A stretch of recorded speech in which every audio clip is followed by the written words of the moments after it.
حدیث شریف میں مضمون ہے۔ ابغض الرجال عند اللہ الالد الخصم، سب سے مبغوض بندہ عند اللہ وہ ہے جو جھگڑالو شخص۔ آپس میں ہم لوگ آج کل لڑ رہے ہیں، جھگڑ رہے ہیں، فساد مچا رہے ہیں، تو میں دست و گریبان، لڑائی جھگڑے ہیں۔ اب سمجھتے ہیں بڑا کمال کا آدمی ہوں میں بڑا سمجھدار ہوں، بڑا جھگڑالو ہوں، لڑائی کا بڑا فن جانتا ہوں۔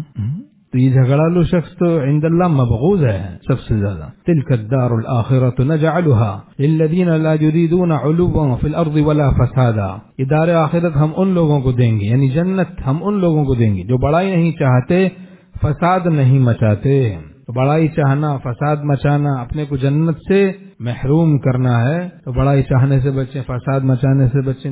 اتنی ظلمت ہے جھگڑوں میں کہ کسی صاحب نور کو تو مناسبت ہو ہی نہیں سکتی جھگڑوں سے۔ کسی صاحب نور کو کیسے جھگڑوں سے، لڑائیوں سے، الجھنوں سے مناسبت ہو سکتی؟ اللہ تعالی ہم سب کو سلامتی نصیب فرمائے، عقل میں، فہم میں، سمجھ میں، اور اعتدال ہمیں نصیب فرمائے، نظر کرم فرمائے۔ تو اللہ کو سب سے مبغوض جھگڑالو شخص ہے، فسادی جھگڑالو، غصے کا مریض، اس سے بچنا ہے ہمیں۔ اور ویسے بھی لڑائی جھگڑا فساد یہ تو بڑی بری چیز ہے بھائی۔ اب گالی گلوچ، بہتان بازیاں، بدگمانیاں، اب ہم سمجھ رہے ہیں ہم بزرگ ہیں، تعجب ہے۔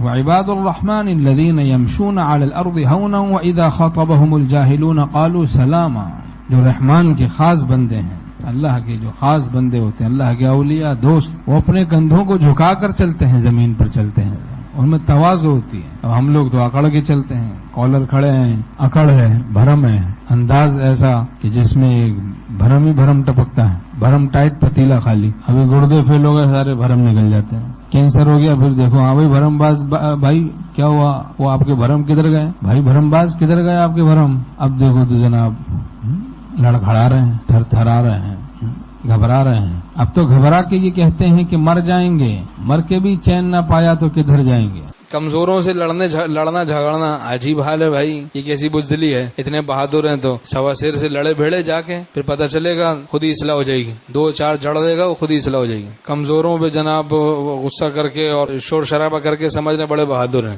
حدیث شریف میں مضمون ہے، جو پڑوسی سے لڑا وہ مجھ سے لڑا، جو مجھ سے لڑا وہ اللہ سے لڑا۔ جس نے پڑوسی کو تکلیف دی اس نے مجھ کو تکلیف دی، جس نے مجھ کو تکلیف دی اس نے اللہ کو تکلیف دی۔ نعوذ باللہ۔ اللہ تعالی ہم سب کو اچھے اخلاق، خوش اخلاقی نصیب فرمائے، بد اخلاقی سے بچنے کی توفیق نصیب فرمائے۔